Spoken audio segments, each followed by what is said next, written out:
Hi hello friends, എല്ലാവർക്കും മൈഫ്രോക്സിലേക്ക് സ്വാഗതം. ഇന്ന് നമ്മൾ വളരെ ഈസിയായി ഒരു പലാസോ പാൻറ് എങ്ങനെയാണ് തയ്ക്കുന്നതെന്നാണ് കാണിക്കുന്നത്. അപ്പോൾ ഇപ്പോൾ നമ്മൾ സ്ട്രെയിറ്റ് പാൻറ്, പ്ലാസോ പാൻറ് അതൊക്കെയാണല്ലോ കൂടുതലും യൂസ് ചെയ്യുന്നത്. നമുക്ക് ഏറ്റവും ഈസിയായി സ്റ്റിച്ച് ചെയ്യാൻ പറ്റുന്ന, കട്ട് ചെയ്യാനും സ്റ്റിച്ച് ചെയ്യാനും പറ്റുന്ന ഒരു പാൻറ്റാണ് ഈ പലാസോ പാൻറ്. അപ്പോൾ നമുക്ക് എങ്ങനെയാണ് അത് ചെയ്യുന്നതെന്ന് നോക്കാം.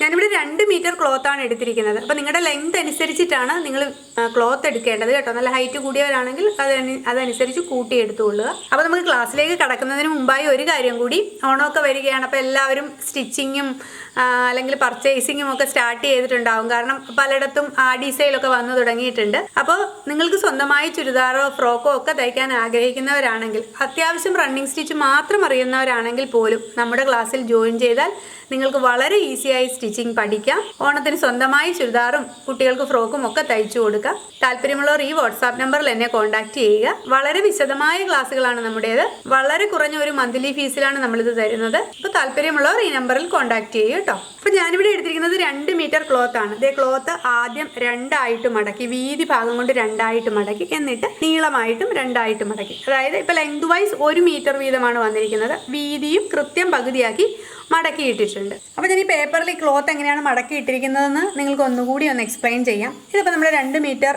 ലെങ്ത് വരുന്ന ക്ലോത്താണ്. അത് കൃത്യം 2 ആയിട്ട് നമ്മളിത് ഇങ്ങനെയൊന്ന് മടക്കി, ഓക്കെ, ഇങ്ങനെയൊന്ന് മടക്കി, അതിന് ശേഷം ദേ ഇങ്ങനെ കൂടി ഒന്ന് മടക്കി, വീതി ഭാഗം കൊണ്ട് കൃത്യം പകുതിയാക്കി. കണ്ടോ, ഇപ്പോൾ നിങ്ങൾക്കൊരു ഐഡിയ കിട്ടിയിട്ടുണ്ടാവുമല്ലോ അല്ലേ? അപ്പോൾ ഇങ്ങനെയാണ് നമ്മുടെ ഈ ക്ലോത്ത് കിടക്കുന്നത്. കണ്ടോ, മുകളിൽ ദേ ഇതുപോലെയുള്ള പോർഷനാണ്. നമ്മുടെ അടുത്തായിട്ട് ഇതുപോലെ ക്ലോസ്ഡ് ആയിട്ടുള്ള പോർഷൻ, നമ്മുടെ നേരെ എതിർ സൈഡിൽ കണ്ടോ 4 പീസായിട്ട് കിടക്കുന്ന പോർഷനാണ്. ഈ ക്ലോത്തിൻ്റെ ടോട്ടൽ ലെങ്ത് ഞാൻ പറഞ്ഞല്ലോ ആദ്യമേ 2 മീറ്റർ ക്ലോത്താണ് എടുത്തിരിക്കുന്നത്. അപ്പോൾ ഇതിൻ്റെ ലെങ്ത് വരുന്നത് 41 ഇഞ്ചാണ്. എനിക്ക് തയ്യൽ തുമ്പ് അടക്കം 41.5 ഇഞ്ച് വരുന്നുണ്ട്. അപ്പോൾ എനിക്ക് തയ്യൽ തുമ്പ്, അതായത് മുകളിൽ മടക്കി തയ്ക്കണം, അടിയിൽ മടക്കി തയ്ക്കണം, ഇതൊക്കെ അടക്കമാണ് ഈ 41 ഇഞ്ച് വേണ്ടത്. എനിക്ക് ശരിക്കും 37 ഇഞ്ചാണ് ലെങ്ത് വേണ്ടത്. ബാക്കി നമ്മൾ തയ്യൽ തുമ്പായിട്ട് ആഡ് ചെയ്തിരിക്കുകയാണ്. ഇതിൻ്റെ വിട്ട് ഏകദേശം 41 ഇഞ്ച് വരുന്നുണ്ട്. അപ്പോൾ ഒരു പീസിന് 20 ഇഞ്ച്, 20.5 ഇഞ്ചോളം വരുന്നുണ്ട്. ഇനി ഇതിന് ഞാൻ ഇവിടെ ഈ മുകൾ ഭാഗത്ത് നിന്നും താഴേക്ക് ഒരു 2 ഇഞ്ച് മാർക്ക് ചെയ്യുന്നു. ഓക്കെ, അപ്പോൾ കാണാൻ പറ്റുമെന്ന് വിചാരിക്കുന്നത് കൊണ്ടാണ് ഞാൻ റെഡ് കളർ എടുത്തിരിക്കുന്നത്. ലൈറ്റ് ഷെയ്ഡ് ക്ലോത്ത് ആയതുകൊണ്ട് ഈ 2 ഇഞ്ച് ഇങ്ങനെ മാർക്ക് ചെയ്ത് ഒരു സ്ട്രെയിറ്റ് ലൈൻ വരയ്ക്കുക 2 ഇഞ്ചിൽ. ഓക്കെ, നമുക്ക് ഇത് ഇലാസ്റ്റിക് ഇടുന്നതിന് വേണ്ടിയിട്ടാണ്. മുകളിൽ ഇലാസ്റ്റിക് ആണ് ഇടുന്നത്. അപ്പോൾ ഇലാസ്റ്റിക് ഇടുമ്പോൾ മടക്കി തയ്ക്കുന്നതിന് വേണ്ടിയിട്ടാണ് നമ്മൾ ആ 2 ഇഞ്ച് എടുക്കുന്നത്. ഇലാസ്റ്റിക്കിൻ്റെ വീതി അനുസരിച്ചിട്ടാണ് എടുക്കേണ്ടത്. ഇലാസ്റ്റിക് വീതി കൂടിയ ഇലാസ്റ്റിക് ആണെങ്കിൽ അതനുസരിച്ച് വ്യത്യാസം വരാം. അപ്പോൾ നമ്മൾ ഈ ലൈൻ ദേ വരച്ചിട്ടുണ്ട്. ഇതിലാണ് ഇനി നമ്മൾ മെഷർമെൻ്റ് ഒക്കെ അടയാളപ്പെടുത്തേണ്ടത്. അപ്പോൾ എനിക്ക് വേണ്ട ഹിപ്പ് മെഷർമെൻ്റ് എന്ന് പറയുന്നത് 42 ഇഞ്ചാണ്. ഓക്കെ, അപ്പോൾ ആ 42 ഇഞ്ചിൻ്റെ 4/1 നമ്മൾ എടുക്കുക. നിങ്ങളുടെ മെഷർമെൻറ്റ് എത്രയാണോ അതിൻ്റെ 4/1. അപ്പോൾ ഇവിടെ 10.5 ഇഞ്ചാണ് വരുന്നത്. തുണി 4 ആയിട്ടല്ലേ നമ്മൾ മടക്കി ഇട്ടിരിക്കുന്നത്. 10.5 ഇഞ്ചിൻ്റെ കൂടെ ഞാനൊരു 4 ഇഞ്ച് ലൂസ് കൂടി ആഡ് ചെയ്യുന്നു. ഓക്കെ, അപ്പോൾ 14.5 ഇഞ്ച് ഞാൻ ഈ ലൈനിൽ മാർക്ക് ചെയ്യുന്നു. ഈ 14.5 ഇഞ്ചാണ് ഞാനിവിടെ മാർക്ക് ചെയ്യുന്നത്. ലൂസ് കൂടുതൽ വേണം എന്നുള്ളവർ അതനുസരിച്ച് മാർക്ക് ചെയ്തോളുക. 14.5 ഇഞ്ച് മാർക്ക് ചെയ്യുന്നു. ഈ 14.5 ഇഞ്ച് കുറച്ചുകൂടി ഒന്ന് ഇറക്കി ഇവിടെ കൂടി മാർക്ക് ചെയ്യുക. അപ്പോൾ ഇനി ഈ മാർക്ക് ചെയ്ത 14.5 ഇഞ്ചില്ലേ, ഇത് നമുക്ക് ക്രോച്ച് ലെങ്ത് ആയിട്ട് താഴേക്ക് മാർക്ക് ചെയ്യുക. 14.5 ഇഞ്ച് വേണം എന്നുള്ളവർ അത് മാർക്ക് ചെയ്യാം. കാരണം നമ്മൾ ലൂസ് കൂടി ആഡ് ചെയ്തിട്ടാണ് ഈ 14.5 ഇഞ്ച് എടുത്തിരിക്കുന്നത്.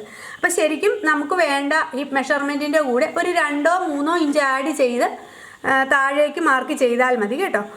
അങ്ങനെയല്ല 14.5 ഇഞ്ച് വേണം എന്നുള്ളവർക്ക് അത് തന്നെ ആഡ് ചെയ്യുകയും ചെയ്യാം. ഞാനിവിടെ ഒരു 13 ഇഞ്ചാണ് മാർക്ക് ചെയ്യുന്നത്. അപ്പോൾ നമുക്ക് ഇങ്ങനെ മാർക്ക് ചെയ്യുമ്പോൾ ഇങ്ങനെ അങ്ങോട്ടോ ഇങ്ങോട്ടോ മാറിപ്പോകാതിരിക്കാൻ വേണ്ടിയിട്ടാണ് താഴെ കൂടി ഞാനിവിടെ ഒരു മാർക്ക് ചെയ്യാൻ പറഞ്ഞില്ലേ, അത് ചെയ്തത് കേട്ടോ. അപ്പോൾ കൃത്യമായിട്ട് നമുക്ക് ആ ലൈൻ സ്ട്രെയിറ്റ് ആയിട്ട് കിട്ടും. അതിന് വേണ്ടിയിട്ടാണ് ഇതേ 13 ഇഞ്ചിൽ ഒന്ന് മാർക്ക് ചെയ്യുന്നു. ഓക്കെ, എന്നിട്ട് ഇത് നമുക്കിങ്ങനെ ഒന്ന് വരയ്ക്കാം. ഇങ്ങനെ വരയ്ക്കാം. ഈ പോയിന്റില്ലേ, ഈ പോയിന്റിൽ നിന്നും ഇങ്ങോട്ടേക്ക് നമുക്കൊരു 2.5 ഇഞ്ച് ഞാനിവിടെ മാർക്ക് ചെയ്ത് നീളത്തിൽ വരയ്ക്കുന്നു. ഇപ്പോൾ വണ്ണം ഇത്തിരി കൂടുതലുള്ള ആൾക്കാരാണെങ്കിൽ ഒരു 3 ഇഞ്ചൊക്കെ എടുക്കാം. ഇത്തിരി കുറഞ്ഞവരാണെങ്കിൽ 2 ഇഞ്ച് എടുക്കാം. ഞാനിവിടെ 2.5 ഇഞ്ചാണ് എടുക്കുന്നത്. 2.5 ഇഞ്ച് ദേ ഇവിടെ മാർക്ക് ചെയ്തു. ഇനി നമുക്ക് താഴത്തെ മെഷർമെൻറ്റ് മാർക്ക് ചെയ്യാം. പാദത്തിൻ്റെ ആ ഭാഗത്ത് വരുന്നത്. ഓക്കെ, അപ്പോൾ പലാസോ പാൻറ് ആയതുകൊണ്ട് തന്നെ നമ്മൾ നന്നായിട്ട് വലുതായി കിടക്കുന്ന പാൻറ്റാണല്ലോ. അപ്പോൾ ഞാനിവിടെ ഒരു 12.5 ഇഞ്ചാണ് മാർക്ക് ചെയ്യുന്നത്. അപ്പോൾ നിങ്ങൾക്ക് അതിൽ കൂടുതൽ നല്ല വിട്ട് വേണം എന്നുള്ളവർക്ക് കൂടുതൽ ചെയ്യാം. നോർമൽ പാൻറ്റൊക്കെ ആണെങ്കിൽ നമ്മളൊരു 8 ഇഞ്ച് അല്ലെങ്കിൽ സ്ട്രെയിറ്റ് പാൻറ്റൊക്കെ ആണെങ്കിലും അത്രയൊക്കെ മാർക്ക് ചെയ്യാറുള്ളൂ. പലാസോയ്ക്ക് ആയതുകൊണ്ട് കൂടുതൽ മാർക്ക് ചെയ്യുന്നു. ഞാനിവിടെ ഒരു 12.5 ഇഞ്ചാണ് മാർക്ക് ചെയ്യുന്നത്. 12.5 ഇഞ്ച് മാർക്ക് ചെയ്യുന്നു. ഇനി നമുക്ക് ഈ ഭാഗം ഇങ്ങനെ വരച്ച ഈ ഭാഗമല്ലേ ഇവിടെ ഒന്ന് കർവ് ചെയ്ത് വരയ്ക്കണം. ഓക്കെ, ഇപ്പോൾ കൈ കൊണ്ട് കർവ് ചെയ്യാൻ പറ്റുന്നവരാണെങ്കിൽ അങ്ങനെ ചെയ്യാം. ഇല്ലെങ്കിൽ ഇതുപോലെയുള്ള നമ്മുടെ കർവ് ഉപയോഗിച്ചിട്ട് ജസ്റ്റ് ഒരു കർവ് മതി. ഒത്തിരി കുഴിച്ചിങ്ങ് വരയ്ക്കേണ്ട കേട്ടോ. ജസ്റ്റ് ഇങ്ങനെ ഒരു സ്ലാൻഡിങ് ലൈൻ പോലെ ഒന്ന് വരച്ചെടുക്കുക. ഇത്രയും ഇങ്ങനെ ഒന്ന് വരച്ചാൽ മതി. ഒത്തിരി കുഴിച്ച് വരയ്ക്കേണ്ട കേട്ടോ. ഇനി അതിനുശേഷം ഈ പോയിന്റും താഴെ നമ്മൾ മാർക്ക് ചെയ്തത് ഈ 12 എന്നുള്ള മാർക്ക് 12.5 എന്നുള്ള മാർക്ക് ചെയ്തില്ലേ, അതും തമ്മിലൊന്ന് ജോയിൻ ചെയ്യും. നമ്മൾ ഇവിടെ നിന്നും ഇങ്ങോട്ടേക്ക് വരച്ചിട്ടുണ്ട് കണ്ടോ. ഇനി നമുക്കിത് കട്ട് ചെയ്തെടുക്കാം. നമ്മൾ ഈ ഭാഗം കട്ട് ചെയ്ത് മാറ്റിയിട്ടുണ്ട് കണ്ടോ. കട്ട് ചെയ്ത് മാറ്റിയിട്ടുണ്ട്. ഇനി ഇതിൻ്റെ മുകൾ ഭാഗം എന്ത് ചെയ്യാം, നമുക്കിതൊന്ന് കട്ട് ചെയ്ത് 2 പീസാക്കി എടുക്കാം. ഓക്കെ, ഇത് ഒന്നിച്ചാണ് ഇരിക്കുന്നത്. 2 പീസാക്കി എടുക്കാം. ഇത് നമ്മളിതിൻ്റെ മുകൾ ഭാഗം കട്ട് ചെയ്തു 2 പീസാക്കി എടുത്തിട്ടുണ്ട് കണ്ടോ. 2 പീസാക്കി എടുത്തിട്ടുണ്ട്. അപ്പോൾ ഇതിൻ്റെ നല്ല വശങ്ങൾ തമ്മിൽ ഫേസ് ടു ഫേസ് വരത്തക്ക രീതിയിൽ വയ്ക്കുക. അതിനുശേഷം ഈ ക്രോച്ച് ഏരിയ കണ്ടോ. ആദ്യം ഈ ക്രോച്ച് ഏരിയ ഉണ്ടല്ലോ, ക്രോച്ച് ലെങ്ത് വരുന്ന ഈ പോർഷൻ ഇവിടെ ഇങ്ങനെ സ്റ്റിച്ച് ചെയ്തെടുക്കുക. ഡബിൾ സ്റ്റിച്ച് കൊടുത്ത് വേണം സ്റ്റിച്ച് ചെയ്യാനായിട്ട്. ഇതേപോലെ തന്നെ ഈ ഭാഗവും കണ്ടോ. നമ്മൾ വിടർത്തി കഴിയുമ്പോൾ 2 പീസായിട്ടല്ലേ കിട്ടുന്നത്. അപ്പോൾ ഈ ഭാഗവും ഇതേപോലെ തന്നെ ഡബിൾ സ്റ്റിച്ച് കൊടുത്തിട്ട് സ്റ്റിച്ച് ചെയ്തെടുക്കുക. നമ്മളിപ്പോൾ ഈ 2 ഭാഗവും സ്റ്റിച്ച് ചെയ്തിട്ടുണ്ട് കണ്ടോ. ഇതേപോലെ തന്നെ ഈ പോർഷനും 2 പോർഷനും സ്റ്റിച്ച് ചെയ്തിട്ടുണ്ട്. ഓക്കെ, അപ്പോൾ ഇനി ഇത് നമ്മളിങ്ങനെ എടുക്കുക കണ്ടോ. ഇങ്ങനെ എടുക്കുമ്പോൾ ഇത് സെൻറ്ററിൽ ഈ 2 സ്റ്റിച്ചും സെൻറ്ററിൽ വരത്തക്ക പോലെ. ഓക്കെ, ഇങ്ങനെ എടുക്കുക. ഇനി നമ്മൾ ഈ ഭാഗം കൂട്ടി തയ്ക്കുകയാണ് ചെയ്യേണ്ടത്. ഈ കാലിൻ്റെ ഈ പോർഷൻ കണ്ടോ, ഇവിടെ സ്റ്റിച്ച് ചെയ്യുകയാണ് ചെയ്യേണ്ടത്. ഇവിടെ നിന്നും സ്റ്റാർട്ട് ചെയ്യുക. ഒരു കാലിൻ്റെ ഭാഗത്ത് നിന്നും സ്റ്റാർട്ട് ചെയ്തിട്ട് ഇങ്ങനെ സ്റ്റിച്ച് ചെയ്ത് ഈ ക്രോച്ച് ഏരിയ ഈ ഭാഗം വരുമ്പോൾ ഈ 2 സ്റ്റിച്ചും കണ്ടോ, ഈ 2 സ്റ്റിച്ചും ഒരുപോലെ വരത്തക്ക രീതിയിൽ വേണം നമ്മൾ ക്ലോത്ത് പിടിച്ചു വയ്ക്കാൻ. അതുപോലെ സ്റ്റിച്ച് ചെയ്യുമ്പോൾ കണ്ടോ ഇങ്ങനെ വേണം ഇരിക്കാൻ. എല്ലാം കൂടി ഒരു സൈഡിലേക്ക് ഇരുന്ന് അവിടെ ഒരു കട്ടി പോലെ വരും. അപ്പോൾ 2 സൈഡിലായിട്ട് ഇങ്ങനെ വെച്ച് ഇത് ഇങ്ങോട്ടേക്കും മനസ്സിലായല്ലോ അല്ലേ, ഇത് ഇങ്ങോട്ടേക്കും വരത്തക്ക രീതിയിൽ വെച്ചിട്ട് സ്റ്റിച്ച് ചെയ്യുക. എന്നിട്ട് ഈ ഭാഗം വരെയും ഇതിൻ്റെ താഴത്തെ പോർഷൻ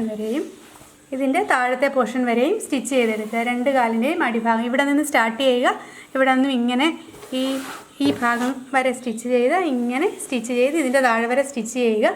അപ്പോൾ ഈ ഭാഗം ഒരുപോലെ ഇരിക്കണം കേട്ടോ. താഴത്തെ ഭാഗത്തൊരല്പം ഏറ്റക്കുറച്ചിൽ വന്നാലും അങ്ങനെ വരില്ല. നിങ്ങൾ കറക്റ്റ് സ്റ്റിച്ചിങ് അലവൻസ് കൊടുത്തിട്ടാണ് ഇവിടെ സ്റ്റിച്ച് ചെയ്തെടുക്കുന്നതെങ്കിൽ ഒരു ഏറ്റക്കുറച്ചിലും വരില്ല. ഒരല്പം വന്നാലും താഴത്തെ ആണെങ്കിൽ നമുക്കത് മടക്കി തയ്ക്കുമ്പോൾ അഡ്ജസ്റ്റ് ചെയ്ത് തയ്ക്കാം. ഓക്കെ, എന്നാൽ മാത്രമേ നമുക്ക് പെർഫെക്റ്റ് ആയിട്ട് സ്റ്റിച്ച് ചെയ്തെടുക്കാൻ പറ്റുള്ളൂ. അതുപോലെ തന്നെ ഈ തയ്ക്കുന്ന തയ്യൽ ഡബിൾ സ്റ്റിച്ച് കൊടുത്ത് സ്റ്റിച്ച് ചെയ്യാനും ശ്രദ്ധിക്കുക. ഇവിടെയും ഞാൻ ഡബിൾ സ്റ്റിച്ചാണ് കൊടുത്തിരിക്കുന്നത്.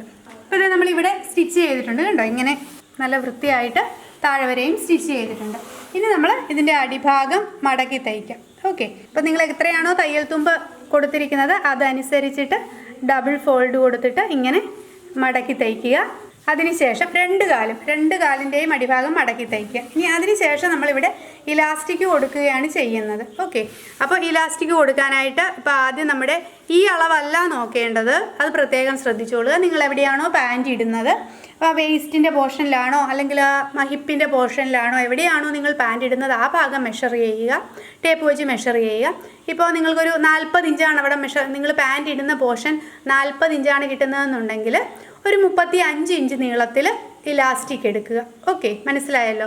35 കിട്ടുന്നതെങ്കിൽ ഒരു 30 31 ഇഞ്ച് 4 5 ഇഞ്ച് കുറച്ച് വേണം ഇലാസ്റ്റിക് എടുക്കാനായിട്ട്. ഓക്കെ, ഇനി നമ്മൾ ഇലാസ്റ്റിക് എടുക്കുക. അതിനുശേഷം ഈ മുകൾ ഭാഗം ഇങ്ങനെ ആദ്യം ചെറുതായി ഒന്ന് ഫോൾഡ് ചെയ്യുക. അതിനുശേഷം ഇങ്ങനെ നമ്മുടെ ഇലാസ്റ്റിക്കിൻ്റെ വീതി അനുസരിച്ചിട്ടാണ് നമ്മൾ ആദ്യം മാർക്ക് ചെയ്തത്, അതനുസരിച്ചിട്ട് ഫോൾഡ് ചെയ്യുക. കണ്ടോ, ഇങ്ങനെ ഫോൾഡ് ചെയ്യുക. ഇലാസ്റ്റിക് 1 ഇഞ്ച് ആണെങ്കിൽ അതനുസരിച്ച്, 1.5 ഇഞ്ച് ആണെങ്കിൽ അതനുസരിച്ച് വേണം ഈ ഫോൾഡിങ് കൊടുക്കാനായിട്ട്.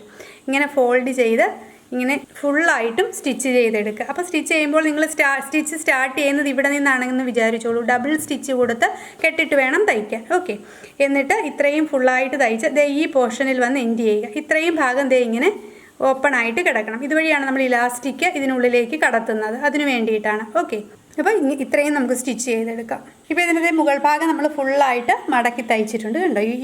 ഈ പോർഷൻ വന്നിട്ട് ഒരു ഓപ്പണിങ് കൊടുത്തിട്ടുണ്ട്. അതുപോലെ തന്നെ അടിഭാഗവും നമ്മൾ മടക്കി തയ്ച്ചിട്ടുണ്ട്. അപ്പോൾ ഇനി ഇലാസ്റ്റിക് എടുത്ത് വെച്ചിട്ടുണ്ട്. അതിൻ്റെ അളവ് ഞാൻ പറഞ്ഞിരുന്നു. നമ്മൾ ആ മെഷർമെൻറ്റിൽ ഇലാസ്റ്റിക് എടുത്തിട്ടുണ്ട്. എന്നിട്ട് ഇതിനുള്ളിലേക്ക് കടത്തുക. ഓക്കെ, ഇങ്ങനെ കടത്തി നമുക്ക് ഫുള്ളായിട്ട് കടത്തി ഇപ്പുറത്തെ എൻഡിൽ കൊണ്ടുവന്ന് എടുക്കാം. നമ്മളിത് ഇലാസ്റ്റിക് കണ്ട ഒരു എൻഡിൽ കൂടി ഇട്ടിട്ട് അടുത്ത എൻഡിൽ കൂടി വന്നിട്ടുണ്ട്. അപ്പോൾ ആദ്യം ചെയ്യേണ്ടത് ഈ ഇലാസ്റ്റിക് തമ്മിൽ കൂട്ടി തയ്ക്കുക എന്നുള്ളതാണ്. ഒരു 3-4 സ്റ്റിച്ച് കൊടുത്ത് കൂട്ടി തയ്ക്കണം കേട്ടോ. ഇതിങ്ങനെ കൂട്ടി തയ്ക്കുക, വിട്ടുപോവാതെ 3-4 പ്രാവശ്യം സ്റ്റിച്ച് ചെയ്യുക. കൂട്ടി തയ്ച്ചതിന് ശേഷം ഇത് ഇങ്ങനെ ഉള്ളിലേക്കാക്കി ഈ ഓപ്പണിംഗ് ഇല്ലേ, ഈ ഓപ്പണിംഗ് ഇങ്ങനെ സ്റ്റിച്ച് ചെയ്ത് പിടിപ്പിക്കുക. അപ്പോൾ നമ്മളിത് ഇവിടെയും സ്റ്റിച്ച് ചെയ്തു, ഫില്ല് ചെയ്തിട്ടുണ്ട് കണ്ടോ. ഇങ്ങനെയാണ് വരുന്നത്. അപ്പോൾ നമ്മൾ വളരെ ഈസിയായി നമുക്കൊരു 10 മിനിറ്റ് കൊണ്ട് കട്ടിങ്ങും സ്റ്റിച്ചിങ്ങും ഒക്കെ ചെയ്തെടുക്കാൻ പറ്റുന്ന ഒരു പാൻറ്റാണ് ഈ പലാസോ പാൻറ്റ്. അപ്പോൾ നിങ്ങൾ എല്ലാവരും ഇതൊന്ന് ട്രൈ ചെയ്ത് നോക്കുക. അതുപോലെ ഒരു കാര്യം കൂടി, ഇതിൻ്റെ മുകളിൽ കൂടി ഇതേ കണ്ടോ ഇങ്ങനെ ഞെറിവ് പോലെ വരുന്നുണ്ട്. അപ്പോൾ ഇതിൻ്റെ മുകളിൽ കൂടി ഇതിങ്ങനെ വലിച്ചു വെച്ച് ഒരു സ്റ്റിച്ച് 1-2 സ്റ്റിച്ച് കൂടി കൊടുക്കുക. നമ്മൾ കടയിൽ നിന്ന് മേടിക്കുന്ന പാൻറ്റിന് അങ്ങനെ വരും, കണ്ടിട്ടില്ലേ? ഇങ്ങനെ ഇലാസ്റ്റിക് വലിച്ചു വെച്ചിട്ട് ഇങ്ങനെ ഫുള്ളായിട്ട് സ്റ്റിച്ച് ചെയ്തെടുത്താൽ ഒന്നുകൂടി ഭംഗിയായിരിക്കും, ഒന്നുകൂടെ ഫിനിഷിങ് ഉണ്ടാവും. അപ്പോൾ എല്ലാവരും ഒന്ന് ട്രൈ ചെയ്ത് നോക്കുക. Thank you for watching.